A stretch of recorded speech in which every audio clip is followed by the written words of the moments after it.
Welcome back sa aking YouTube channel. Para sa mga first time lang po na manood, please click mo na yan, Jeremy's TV, Manila. Anyway guys, wala nang ba ito, libre lang. Tulong mo na lang din sa kapwa mo. Alright, thank you very much po. So topic natin po today's video sa politics tayo guys. Mga BBM vloggers, DDS vloggers, nagkakagulo guys. Nagkakainitan at nagbabanggahan. Dahil may nilabas daw na listahan itong si Lisa Marcos di umano na mga target na vloggers, binulgar ng BBM din na vloggers na target daw yung mga DDS vloggers guys. So naglabas kasi sila ng listahan at ang nagbulgar nito itong si Sas Sasot. Nasa ano yan guys, nasa 50 na nasa listahan sila. 50 na katao. So, number 1, si Sasasot ngayon, guys. At tinuturong pinakaunang target daw ng mga BBM vloggers na target ni Lisa. Na baka daw sila yung mapper si Lapid. Tapos sila Trixie Angeles, sila yung mga banateros, sila Coach Oli, Boss Dada, si Banat Bay, di ba? Si Daryl Yap, marami pang haba ng listahan. So, baka daw sila mapper si Percy Lapid. So, alam naman natin guys, sa ngayon sila yung tinatawag na unity nung 2022. Pero ngayon, divided na sila. Bangayan dito, bangayan dito. Bangayan doon. So, ayan. Kasi lahat ng yan guys, dati BBM tsaka DDS, magkasama talaga yan. Pero nung nanalo na si BBM, at yun, umupo na nga sila Vic Rodriguez, sila Trixie Angeles, mula nung tanggalin sila ni BBM, unti-unti na silang nawawasak, nagkahati-hati, hanggang sa ngayon, nagkakagulo na nga sila, guys, mga DDS at BBM vloggers. So, yun na nga guys, pinag-aawayan nga nila dahil nga yung mga maka-BBM ngayon, anti-Duterte sila, o anti-Sara Duterte sila. Pag pinanood mo kanilang vlogs, talagang nag-aaway na talaga sila.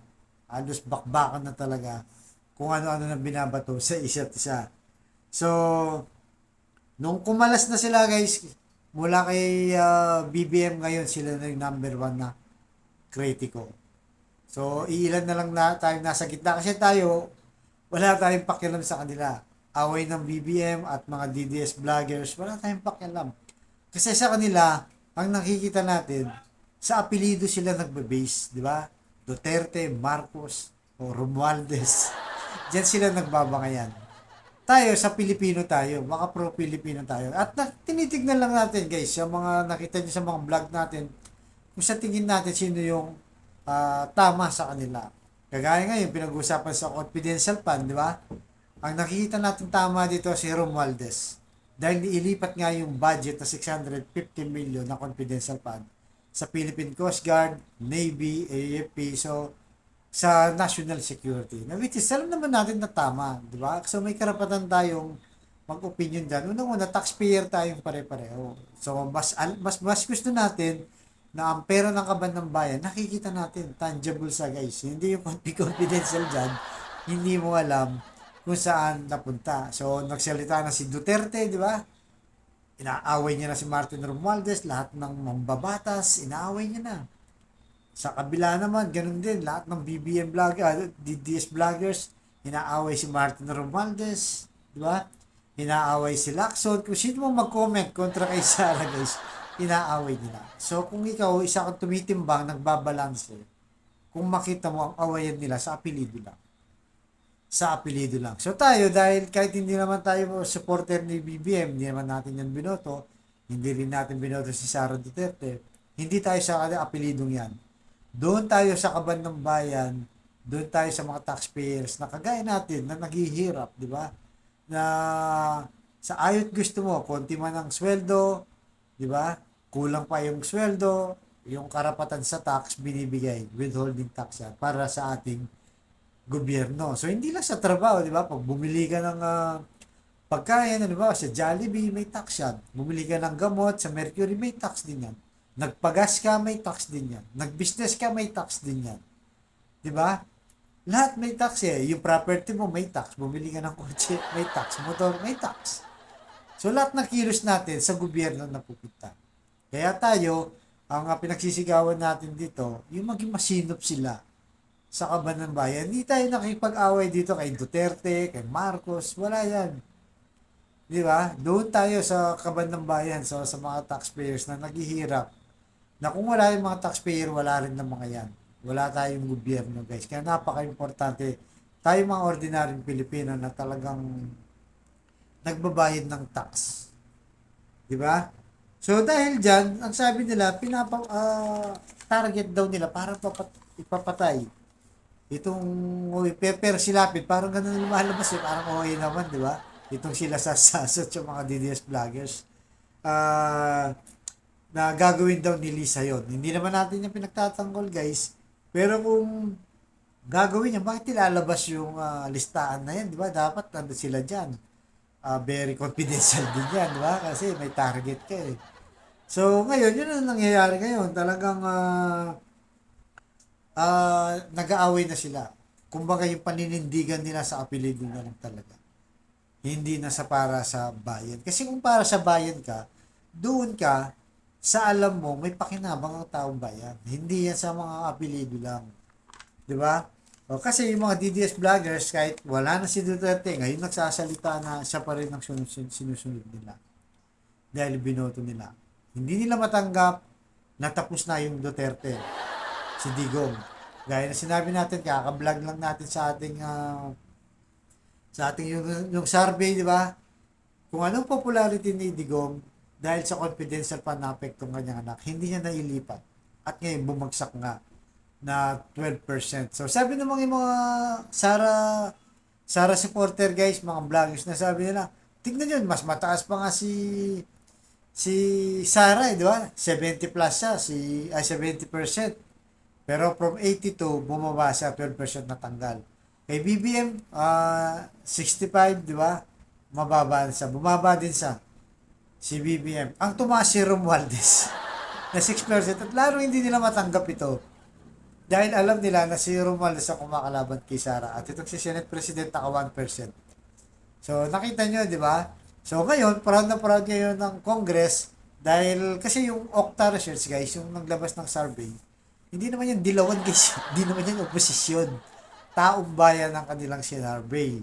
So, ibig sabihin, sa survey na huli na yan, 22% pinakamahirap ang sinagsabing hindi na sila satisfied kay Sara Duterte. Sasabi nga ng mga ibang BBM DDS vloggers, mataas pa, pinakamataas pa 70, tapos 65 lang si BBM, 'di ba? Tapos sila Martin tsaka si mababa lang. Pero hindi nila alam kung patuloy yung pagbaba. Tingnan niyo kung 70% sa ngayon, next survey minus 12 na naman sa ilan na lang.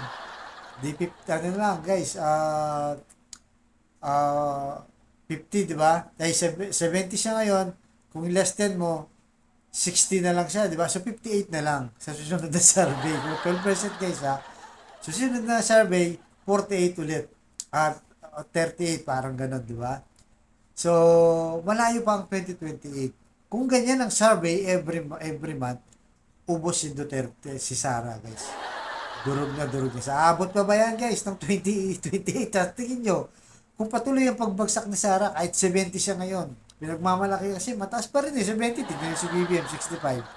Sila Martin Romualdez, 58 lang, napakababa. 60 plus lang itong din si Subiri, di ba? So, yan ang katwiran nila. Pero hindi nila nakikita kung patuloy na babagsak. At sa ngayon, hindi pa rin talaga recover itong si Sara, paano na ngayon? Akala ko pa malakas yan. Kung ngayon pa lang, durog na. Sa tingin nyo ba, tatakbo pa yan kung pagdating ng mga after ilang buwan lang, sumasagad na? Oh. So, to be exact, ito, 58 lang pala 57 sa dati. Si Subiri, 58 na. Ito namang si Martin Romualdez, dati siyang 55, naging 61 na, 6% nga. Si BBM 71 naging 65 at si Sara 82. So yon. So kung ganito na lang ang basis natin kada buwan, wala na, tunang na itong si Sara pagdating ng 2028, wala na. Baka siya na mismo hindi na yan tatakbo guys. Hindi na yan tatakbo. Kaya yun ang awayin ng mga BBM vloggers tsaka DDS vloggers. Sa mga apelido lang talaga nila. Sila nakabase. Sa prinsipyo, hindi natin nakikita eh. Di ba? Kailangan, kahit sinusuportahan mo, itong si Sarah ay kung mali naman, dapat wag. Kasi pero narinig natin sa kanila, pagka tama, pinapalakpakan. Pagka mali, binuboljak. Hindi naman totoo yun guys eh. O, tignan mo yung mga banateros, di ba? Di ba? Malinaw na yung confidential fund, mali nga ang paggamit. Ayaw ng taong bayan, pero pinipilit pa rin nila.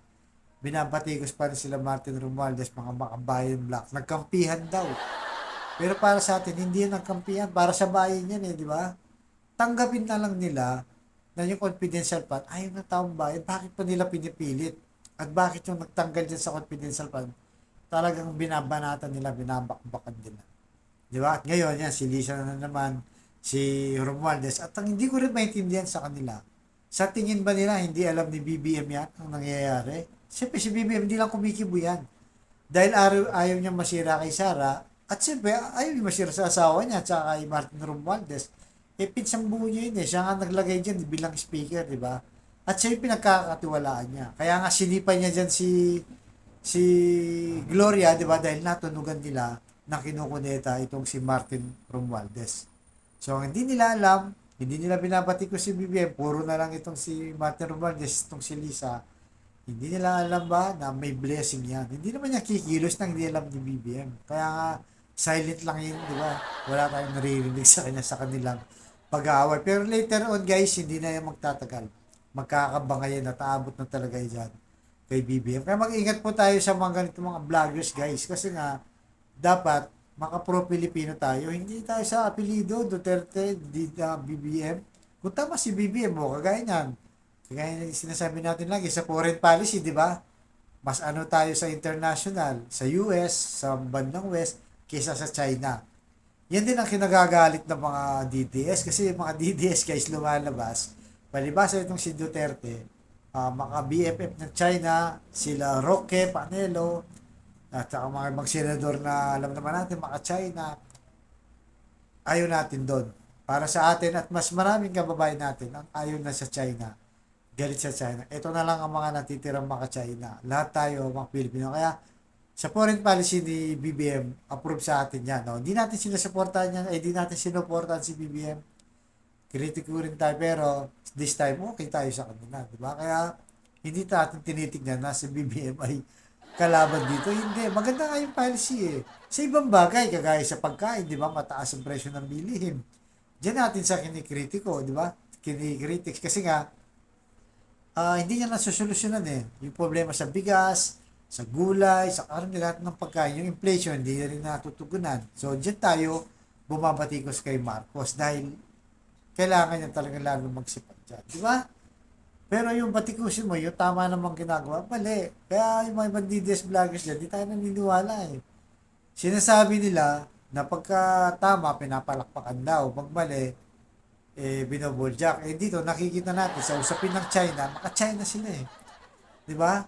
Sa usapin ng foreign policy, maka-China sila. Pagdating naman sa confidential fund, maka-Duterte lang sila. Ayaw nila na yung pera ng kabaon ng bayan napupunta sa tamang agency kagaya nga ng Philippine Coast Guard, Navy na kailangan natin dahil nga ba mainit ngayon sa West Philippine Sea. Right guys? Hanggang dito na lamang po. Baka nyo susunod po. Thank you.